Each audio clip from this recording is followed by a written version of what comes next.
Varsity admission MCQ solve. Number 1, sine inverse x/2 এর domain কোনটি? Rajshahi university 23-24-এর question. ক নাম্বার অপশনে আছে -π, π,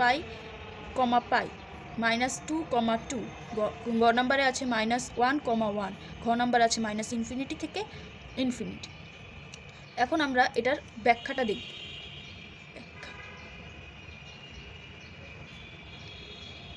এখানে -π/2 sin inverse x/2 is greater than or equal π/2। সুতরাং এখান থেকে লিখতে পারি x/2 belongs to -1, 1,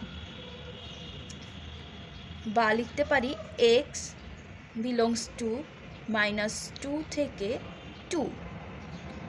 সুতরাং আমাদের এখানে অ্যান্সার এসেছে -2, 2, খ নাম্বার অপশন।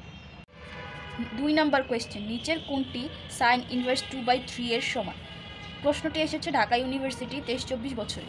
ক নাম্বার অপশনে আছে cot √5/2, খ অপশনে আছে tan √5, গ অপশনে আছে cot ইনভার্স √5/2, ঘ অপশনে আছে tan ইনভার্স 1/√5।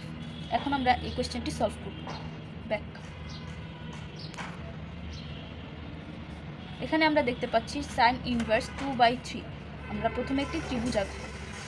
ত্রিভুজে আমরা জানি সাইন লম্ব বাই অতিভুজ, তাহলে এখানে লম্ব হবে 2 আর এখানে অতিভুজ হবে 3। তাহলে আমাদের প্রয়োজন ভূমি। ভূমি আমরা বের করব পিথাগোরাসের উপপাদ্যর মতো। ভূমি স্কোয়ার ইজ ইকুয়াল টু অতিভুজ স্কোয়ার মাইনাস লম্ব স্কোয়ার, অতিভুজ 3 স্কোয়ার মাইনাস লম্ব 2 স্কোয়ার। তাহলে মান আসবে 9 - 4 = 5। সুতরাং ভূমি সমান আসবে এখানে √5। সুতরাং আমরা বলতে পারি এখান থেকে cot ইনভার্স √5/2। গ নাম্বার অ্যান্সার হবে এটি। 2 নাম্বারের হবে গ cot ইনভার্স √5/2।